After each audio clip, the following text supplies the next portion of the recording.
안녕하세요. 호락호락한 신약 통독의 이준희 목사입니다. 오늘은 영상으로는 34번째, 일수로는 35번째 날이 되겠습니다. 새로운 한 주가 시작이 되었습니다. 시간이 참 빠르죠? 이 새로운 한 주 가운데 우리가 또 말씀 읽기로 그 시작을 잘 할 수 있기를 바랍니다. 말씀 읽기표에 또 우리가 한 칸을 채워가게 됩니다. 하나하나 이제 끝이 보이는데 계속해서 힘을 내실 수 있기를 바랍니다. 오늘은 우리가 데살로니가전서 1장에서부터 5장까지 말씀 함께 읽도록 하겠습니다. 데살로니가 전서를 우리가 살펴보고 말씀을 읽어보도록 하겠습니다. 데살로니가 전서는 바울이 데살로니가 교회와 성도들에게 쓴 편지입니다. 대략 주후 50년에서 51년경에 기록되었다고 간주됩니다. 데살로니가는 에게해의 페르메스만에 있는 항구 도시입니다. 주전 315년경 마게도냐 왕국의 수도로 창건되었고 주전 146년에 로마가 데살로니가를 정복한 후 로마의 마게도냐 지방의 수도가 됩니다. 주전 42년 안토니우스와 옥타비아누스가 브루투스를 상대로 싸울 때 안토니우스와 옥타비아누스의 편에 선 공로를 인정받아서 이 데살로니가는 자치정부와 시민권을 가진 자유도시가 되었습니다. 데살로니가는 군사적, 경제적으로 굉장히 중요한 거점 도시였습니다. 이런 지정학적 위치는 데살로니가를 매우 풍요한 도시로 발전케 했습니다. 데살로니가인들은 로마에 대한 충성심이 컸습니다. 여신 로마를 숭배하기도 했습니다. 또한 로마 황제 카이사르를 신으로, 그의 양자 후계자인 옥타비아누스를 신의 아들로 숭배하였습니다. 그 밖에 신비주의 종교도 데살로니가에 존재하였습니다.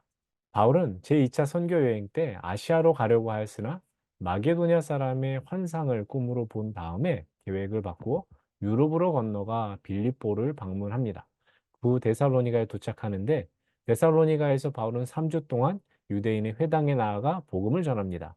그때 회당 예배에 참석한 경건한 이방인들, 하나님 경외자로 불리는 이들을 회심자로 얻습니다.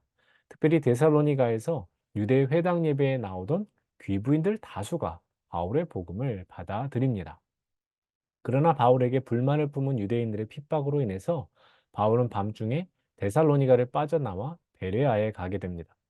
바울은 자신이 떠난 후 남겨진 데살로니가 교회의 안위와 믿음에 대해서 염려하지만 다시 데살로니가에 돌아갈 수는 없었습니다. 그래서 아테네에서 디모데를 만나 그를 데살로니가에 보냅니다. 데살로니가를 방문하고 돌아온 디모데는 좋은 소식을 갖고 돌아옵니다. 그리고 바울에게 데살로니가에 대한 소식을 전하는데 그 소식을 들은 바울이 쓴 편지, 그것이 바로 데살로니가 전서입니다. 데살로니가 전서의 기록 목적은 세 가지입니다. 박해와 환란 가운데 있는 데살로니가 교회를 위로하고 그들의 믿음을 더욱 견고하게 세워주기 위해서이고 예수 그리스도의 재림에 대한 바른 교훈을 전하고 이를 잘 대비시키기 위해서입니다. 마지막으로 종말의 시대를 살아가는 신자의 경제와 노동 윤리를 바르게 확립하기 위해서 데살로니가 전서가 쓰였습니다. 데살로니가 전서의 주제는 예수 그리스도의 재림과 종말입니다. 사도 바울은 매 장 끝마다 예수 그리스도의 재림을 언급합니다. 예수 그리스도의 재림에 나타날 현상들을 자세히 기록하면서 데살로니가 교회 성도들에게 예수 그리스도의 재림을 믿음으로 기다릴 것을 권면합니다. 데살로니가 전서의 구조는 크게 두 부분으로 나누어집니다. 1장부터 3장까지가 한 부분으로 개인적인 권면에 초점을 맞춰서 사도의 교회에 대한 사랑을 전하고 4장부터 5장이 또 한 부분으로 신학적인 권면에 초점을 맞춰서 올바른 종말론적 태도들을 다루게 됩니다. 핵심 구절은 데살로니가전서 3장 13절입니다. 너희 마음을 굳건하게 하시고 우리 주 예수께서 그의 모든 성도와 함께 강림하실 때에 하나님 우리 아버지 앞에서 거룩함에 흠이 없게 하시기를 원하노라. 아멘. 그럼 데살로니가 1장부터 보겠습니다. 바울은 동역자인 실로아노와 디모데와 함께 데살로니가 교회에 문안 인사를 합니다. 그들의 믿음의 역사와 사랑의 수고와 그리스도에 대한 소망의 인내를 칭찬하면서 그들이 마게도냐와 아가야 지방의 교회들에게 본이 되는 것에 대해서 하나님께 감사를 드립니다.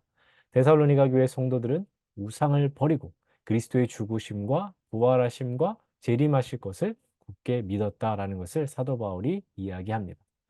2장입니다. 바울은 빌립보와 데살로니가에서 고난 중에도 복음을 담대히 전했다고 합니다. 그 과정 가운데 함심으로 어떤 유익도 구하지 않았으며 진실과 거짓을 구별할 줄 아는 지혜를 가지고 복음을 증거하였는데 데살로니가 성도들이 진심으로 복음을 받아들였다라고 합니다. 바울은 데살로니가 성도들이 환난 가운데서도 믿음을 굳게 지키며 그리스도 예수 안에서 하나님의 교회를 본받게 된 것을 다시금 하나님께 감사드립니다. 예수와 선지자들을 죽인 유대인들이 바울을 박해하였고 복음을 믿는 성도들을 핍박했는데 그럼에도 불구하고 데살로니가 성도들이 그러한 핍박을 인내한 것은 참으로 영광스러운 것이라고 합니다. 바울은 데살로니가에 다시 가기를 원했으나 상황이 허락되지 않았음을 이야기합니다. 3장입니다. 바울은 자신이 떠나온 데살로니가에 있는 성도들이 걱정이 되어서 디모데를 그들에게 보내 격려하게 합니다. 디모데는 데살로니가에 다녀와 데살로니가 성도들이 주 안에서 굳게 서 있음을 바울에게 전합니다. 바울은 그 소식에 매우 기뻐합니다. 바울이 데살로니가 성도들을 보고 싶어 하는 것만큼 그들도 바울을 다시 보기를 원한다는 소식을 또한 바울이 듣고 더욱 기뻐합니다. 바울은 자신이 다시 데살로니가에 갈 수 있도록 예수 그리스도께서 인도해 주시기를 기도합니다. 4장입니다. 바울은 데살로니가 교회 성도들에게 하나님이 거룩하심으로 성도들도 거룩한 행실로 바로 서야 한다라고 합니다. 하나님의 가르침을 받아 서로 사랑함으로 하나님을 기쁘시게 할 것도 교훈합니다. 데살로니가 성도들의 재림과 종말에 대한 그릇된 인식을 바로 잡으면서 올바른 종말관을 가지라고 또한 권면합니다. 그리스도가 재림할 때까지 각자에게 맡겨진 일을 성실히 수행하며 재림에 대한 소망을 잃지 말라고 합니다. 특히 그리스도의 재림 이전에 죽은 자들이 그리스도의 재림 때에 먼저 부활하게 되고 산자들도 하늘로 올려져서 산자나 죽은 자나 동일하게 다 그리스도와 연합하게 된다고 바울은 가르칩니다. 이 영원한 천국 소망을 소유한 성도들이 서로를 위로하며 고난을 이겨내야 한다라고 강조합니다. 5장입니다. 바울은 재림의 때와 시기에 대하여 말을 합니다. 그리스도의 재림은 예기치 못할 때에 이루어질 것이므로 성도들은 항상 영적으로 깨어 대비하는 삶을 살아야 한다라고 합니다. 항상 기뻐하고 쉬지 말고 기도하며 범사에 감사하라라고 하는데 이것이야말로 그리스도 예수 안에서 성도들을 향한 하나님의 뜻이시라고 합니다. 또한 성령을 소멸하지 말고 예언을 멸시하지 말고 범사에 헤아려 좋은 것을 취하고 악은 어떤 모양이라도 버리라고 권면합니다. 마지막으로 평강의 하나님이 그들을 온전하게 거룩하게 하시고 그리스도의 재림 때까지 그들을 지켜주시며 은혜로 함께 하실 것을 축원하면서 데살로니가 전서를 마무리합니다. 여기까지가 오늘 함께 읽을 말씀에 대한 내용을 본 것입니다. 그럼 오늘 암송할 말씀 보겠습니다. 데살로니가 전서 3장 8절입니다. 그러므로 너희가 주 안에 굳게 선즉 우리가 이제는 살리라. 그러므로 너희가 굳게 선즉 우리가 살리라. 그러므로 너희가 주 안에 우리가 이제는 그러므로 너희가 주 안에 굳게 선즉 우리가 이제는 살리라. 아멘. 여러분의 통독 가운데 기쁨과 즐거움을 드리는 퀴즈, 호락호락한 퀴즈, 호퀴즈 시간입니다. 바울은 항상 기뻐하라, 쉬지 말고 기도하라, 범사에 감사하라라고 하며 이는 성도들을 향한 하나님의 이것이라고 하였습니다. 이것은 무엇인가요? 1번 힘, 2번 꿈, 3번 일, 4번 길, 5번 뜻.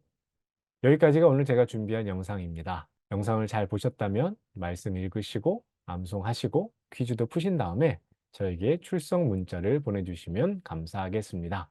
그럼 저는 내일 아침 또 새로운 영상으로 여러분들을 찾아뵙도록 하겠습니다. 오늘도 우리는 신약으로 호락호락 합니다. 감사합니다.